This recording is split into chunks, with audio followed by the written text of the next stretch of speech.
Aquí al ingeniero Aníbal Calix. El ingeniero Aníbal Calix es exdiputado del partido Anticorrupción PAC en el periodo 2014-2018. Muchas gracias, ingeniero, por estar aquí.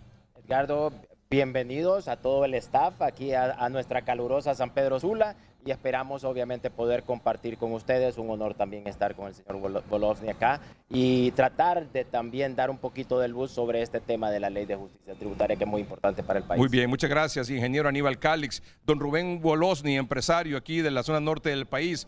Don Rubén, gracias por estar aquí. Buenas noches. Muy buenas noches, don Edgardo, y gracias por permitirme ser parte de su gran programa. Muy bien, muchas gracias, don Rubén. Bueno, ingeniero Aníbal Calix, se han terminado ya estas audiencias con diferentes gremios, con diferentes organizaciones, con la Comisión de Dictamen del Congreso Nacional de esta propuesta de ley de justicia tributaria.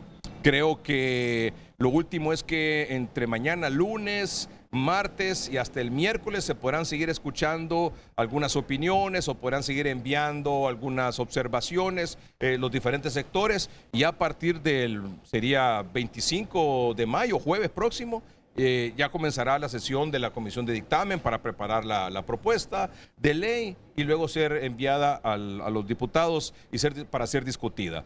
En su opinión, ¿a qué se ha debido tanta controversia a favor y en contra de esta ley? Bueno, primero, el tema definitivamente que es importante que sepamos y la ciudadanía que sepa que esto es un tema importante, pero es un tema álgido porque en determinado momento puede y afecta o detiene la actividad económica del país. También tiene definitivamente un impacto sobre la generación de empleos. Si vemos nosotros la última encuesta que hizo el ERIC, el aspecto económico fue la principal causa de reclamo de la ciudadanía. Y esto está estrictamente ligado con la generación de empleo. Entonces, obviamente el tema es un tema que tiene impacto sobre la ciudadanía, tiene impacto sobre los empresarios y, en mi opinión, el proceso que se estableció al principio no fue el mejor.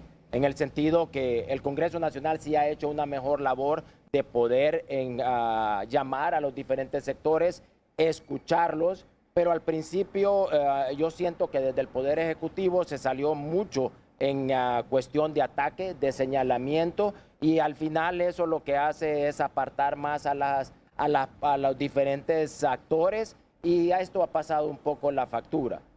Yo sí quiero manifestar que el proyecto de ley, y para conocimiento de la ciudadanía, cuando tenemos un proyecto de ley, la exposición de motivos, que es la parte inicial de la estructura de un proyecto de ley, aquí usted establece cuáles son los objetivos, cuáles son las metas, cuáles son el espíritu de la ley. Y yo concuerdo con el 90% de lo que está en la exposición de motivos. El problema es que el texto, la redacción de muchos artículos, realmente no está acorde a la exposición de motivos. Y es más, es contraproducente.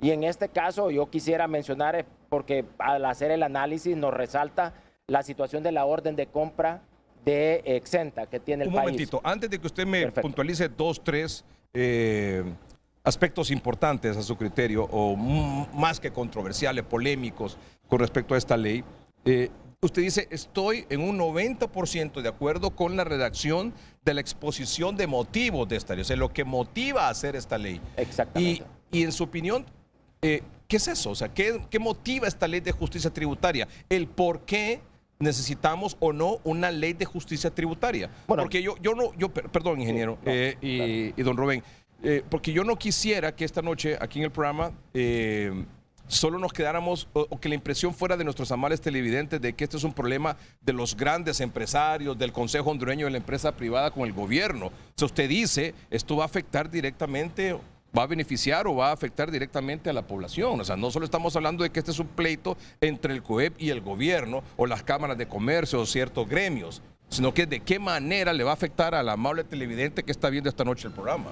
No, y en este sentido, bueno, primero establecer de lo que en la exposición de motivos hablamos de la necesidad de tener una reforma fiscal y tributaria del país. Yo considero que con esto concordamos mucho, de poder eliminar todas aquellas regulaciones que crean algún beneficio específico para una persona o para una empresa en particular dentro de un sector de actividad económica, que eso le quita la equidad en el campo de juego. Eso nadie lo quiere. No todos estamos de acuerdo que el país necesita reducir el déficit fiscal a través de una mejor recaudación. También estamos de acuerdo que definitivamente tenemos que buscar mejores controles.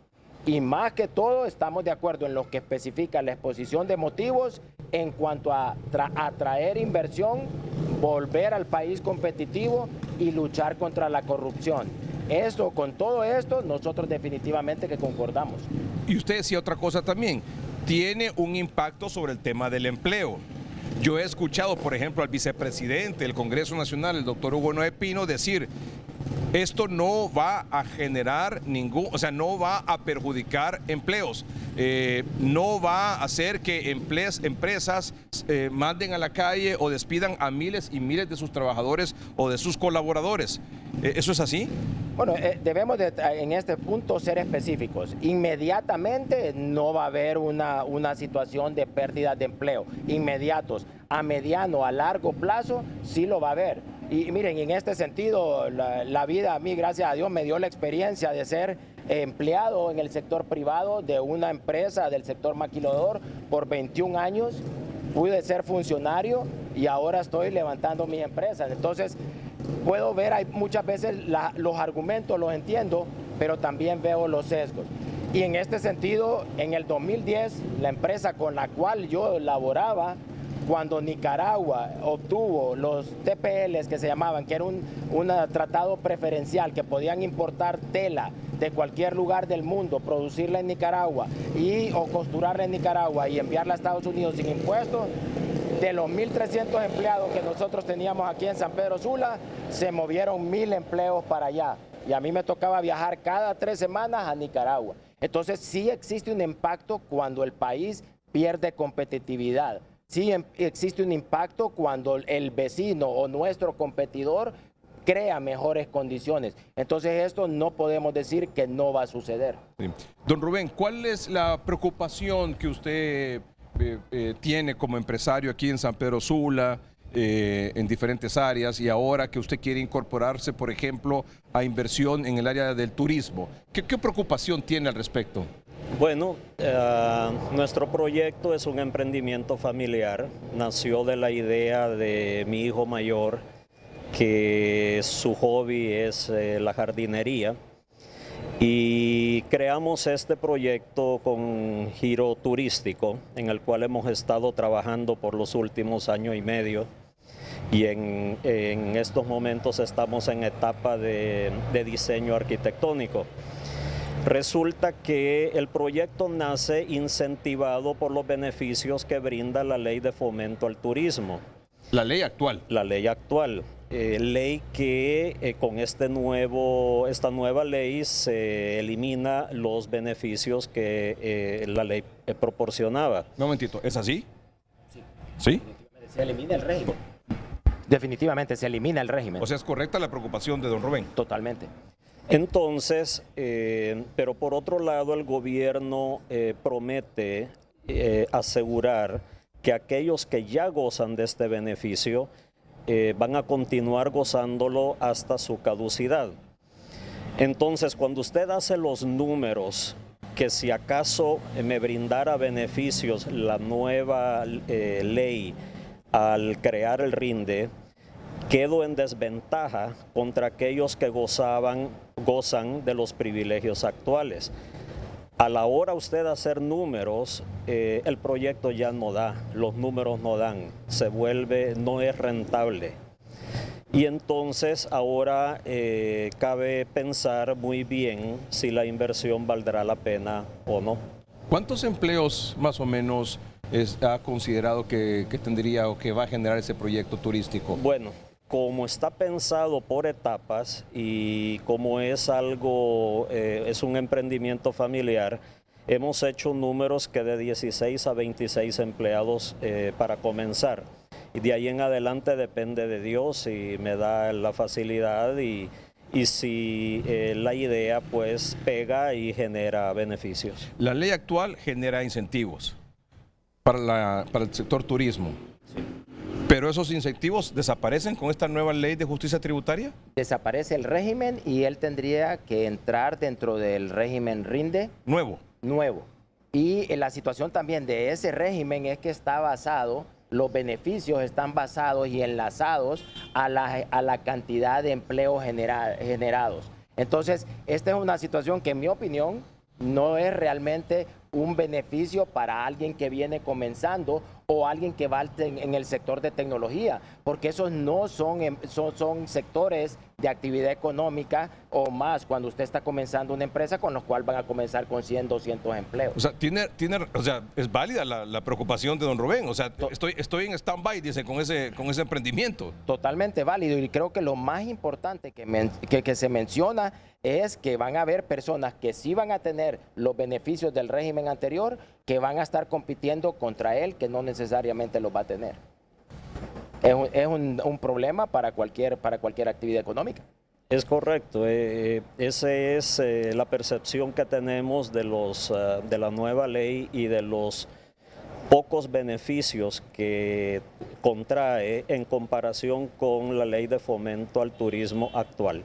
Y el asunto también es que, don Rubén, ingeniero, ¿cuántos otros empresarios estarán en esa misma situación, ¿verdad? Que quieren emprender, que quieren invertir, pero dicen, esperemos a ver qué es lo que va a pasar, o estamos en incertidumbre, ¿no? Miren, los procesos de establecimiento de políticas públicas es bien importante que nosotros los manejemos de la mejor manera posible en función de la polarización y de la transmisión de miedo al inversionista, porque esta situación no es solamente de don Rubén. Hay muchas empresas en formación que han detenido. Hay empresas que tienen a hacer reinversiones que también se han detenido. Y definitivamente el que iba a comenzar, viene de afuera, ha parado la inversión y probablemente está buscando otro lugar donde pueda hacerla. Usted decía que tenía varias preocupaciones. Una de ellas era el tema de la competitividad.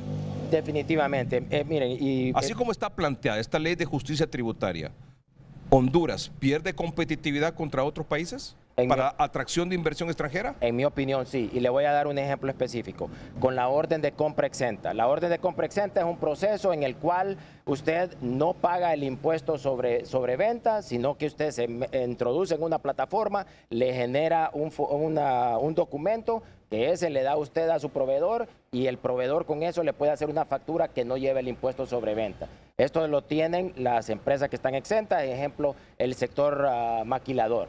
Entonces, usted no paga el impuesto.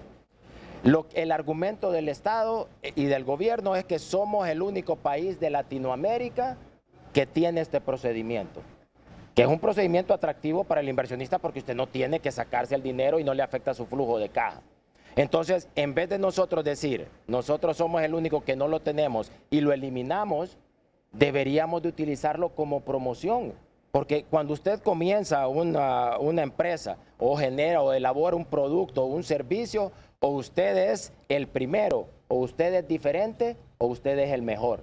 Y Honduras, por ser el único, cumple con todas esas tres condiciones. Entonces debería de ser más bien una promoción de nosotros como país y no quitarle el procedimiento o eliminarlo para tener que pagar impuestos, después hacer una solicitud de un reembolso o crédito fiscal al Estado, que ya sabemos la velocidad de tortuga embarazada que tenemos para hacer esa cosa en nuestro país. Eso en cuanto a la competitividad. El otro tema que quería plantear es la corrupción.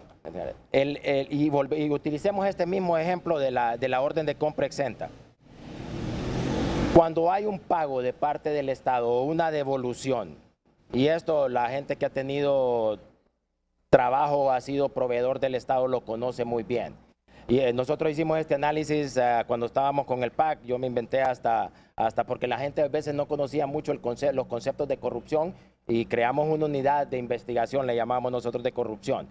Y identificamos que en procesos de pago del Estado, usted es un proveedor y usted le da una factura por un servicio o un producto al Estado y le deben 600,000 lempiras. Existen muchos casos en el cual deliberadamente el funcionario no le paga. Y entonces cuando ya llega el punto donde usted está ahogado, le dicen, mira, necesito que me hagas el pago. ¿Qué le dice el funcionario? Bueno, dame tanto y yo te saco tu pago. Ese es uno de los casos que encontramos. Después encontramos uno que se daba, porque esto se da a nivel de estado y se da a nivel de municipalidades. Aquí en San Pedro Sula, y muchos lo conocieron, hubieron hasta un esquema de compra de deuda, que nosotros le llamábamos compra de deuda corrupta. Y había un contubernio entre el funcionario y un tercero. Usted ponía una factura que el Estado le tenía que pagar 1 millón de lempiras. Entonces no se lo pagaban, le retrasaban el pago deliberadamente al funcionario. Al año que usted, o a los 6 meses que usted está ahogado, porque 1 millón de aguantar 1 millón de lempiras sin pago no es cualquiera. Entonces usted llegaba y le decía, ¿cómo arreglamos esto? Mira, te voy a hacer, no tenemos dinero, te voy a mandar donde esta persona que te puede comprar tu deuda. Y entonces uno se iba donde la persona y le decía, yo te la compro, pero yo solo te puedo dar 900,000 lempiras, no te pago el millón. Porque ese es mi cobro por el financiamiento o la compra de la deuda. Entonces venía la persona y decía, bueno, para perder 1 millón, mejor pierdo 100,000, firmaba la venta, el documento de compraventa. El tercero le llamaba al funcionario y le decía, miren, ya está arreglado esto, sacame el cheque. Y aquí está el documento, le sacaban el cheque, agarraba 900,000, le pagaba a la otra persona, se ponía 50,000 y le daba 50,000 al funcionario. Ese esquema se da con este sistema de pago. Entonces la orden de compra exenta en este momento le evita a usted esa posibilidad de corrupción. Tiene la puerta cerrada para ese tipo de corrupción. Quitándola y eliminándola, nosotros estamos abriendo de nuevo a que por ese crédito fiscal o por la devolución pueda existir corrupción y solicitud de coimas.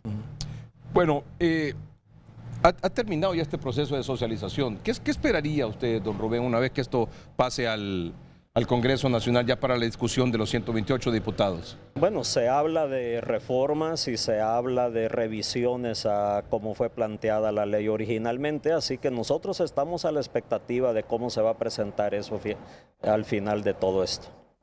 Y sobre todo me imagino que usted esperaría que se tomen en cuenta todas las observaciones, sugerencias, recomendaciones que han dado los distintos sectores y gremios. Sí, así como bien dijo el ingeniero, yo me pregunto cuántos otros proyectos como el mío no estarán en veremos y cuántos ya se habrán cancelado. Porque, repito, un emprendimiento pequeño no hay forma de que pueda competir contra los grandes ya establecidos gozando de mejores beneficios. Usted en la actualidad, don Rubén Wolosny, ¿está entusiasmado, está motivado a ampliar, a extender la inversión en Honduras? Yo creo que no nos queda para otra, tenemos que seguir adelante con lo que tenemos y tenemos que hacer la lucha por concebirlo. Pero me preocupa mucho la inversión extranjera. Si Honduras no logra proveer la seguridad y los beneficios que ellos esperan y que países vecinos sí los ofrecen, no van a venir acá. ¿Cuál es su expectativa de lo que vaya a pasar en el Congreso Nacional con este tema? Bueno, yo espero que las recomendaciones, las solicitudes que hicieron los diferentes sectores se puedan escuchar, se puedan analizar y se puedan incluir en el dictamen que va a ir a discusión en el Congreso, en el Pleno del Congreso Nacional. Lo peor que podría pasar en este momento para la inversión tanto nacional como extranjera es que no se tomen en cuenta ni siquiera las opiniones que ellos brindaron.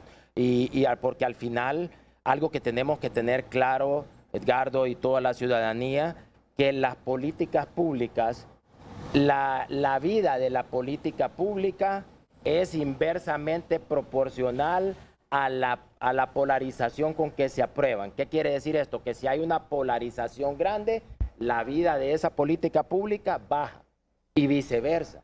¿Por qué? Porque en el momento que si se aprueba una política solo a matacaballo, entonces en el momento que cambie la integración del Congreso Nacional, la política se va a cambiar también. ¿Y qué es el mensaje que al final mandamos? Inseguridad jurídica. Porque si cada 2 años vamos a estar cambiando el régimen de incentivos en nuestro país o cualquier otra política pública, ese no es un mensaje de seguridad jurídica. Y finalmente, usted sabe que esta semana que concluyó en el Congreso Nacional se aprobó la adhesión de Honduras al Banco de Desarrollo de América Latina, con algunos votos de diputados del Partido Liberal y un voto del PSH y uno más de la Democracia Cristiana. Sin esos votos del Partido Liberal, que son entre 12 y 13, no se hubiese logrado los 65 votos que se requerían para aprobar esa adhesión de Honduras al Banco de Desarrollo de América Latina, un proyecto del actual gobierno, ¿sí? Del Partido Libertad de Refundación. Se aprobó y, como lo establece el trámite legislativo, en la siguiente sesión debe aprobarse el acta de la sesión anterior, ratificarse el acta. Para eso se requiere también que sea la mayoría simple, o al menos 65 votos. Exactamente. Así como para aprobarlo, para ratificar el acta, se necesitan 65 votos. Sí. Pero ahora, aparentemente, los diputados liberales se han echado para atrás y dicen: nosotros no vamos a aprobar la ratificación de esa acta, porque ya nos dimos cuenta que es algo que no conviene al país. Y hay un debate sobre eso, ¿eh? Hay un debate sobre si se necesita o no se necesita, si se va o no se va a ratificar el acta.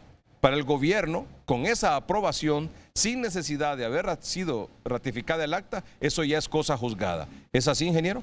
Bueno, en mi opinión no. Y en mi conocimiento del proceso parlamentario, usted necesita tener la ratificación del acta en el cual se aprobó X decreto legislativo para que pueda salir con el formato de decreto legislativo hacia el Poder Ejecutivo para su sanción y posterior publicación en la Gaceta. Entonces, esto es una situación, me extraña mucho de algunas de las personas que han manifestado que no es necesario, pero desde que yo tengo conocimiento del proceso y desde que hemos hecho los análisis, tanto nosotros a lo interno como con las organizaciones que nos relacionamos para poder generar una nueva ley orgánica del Poder Legislativo, todo eso es una de las situaciones que tiene que quedar establecido claro y que tiene que seguirse siempre. Muy bien.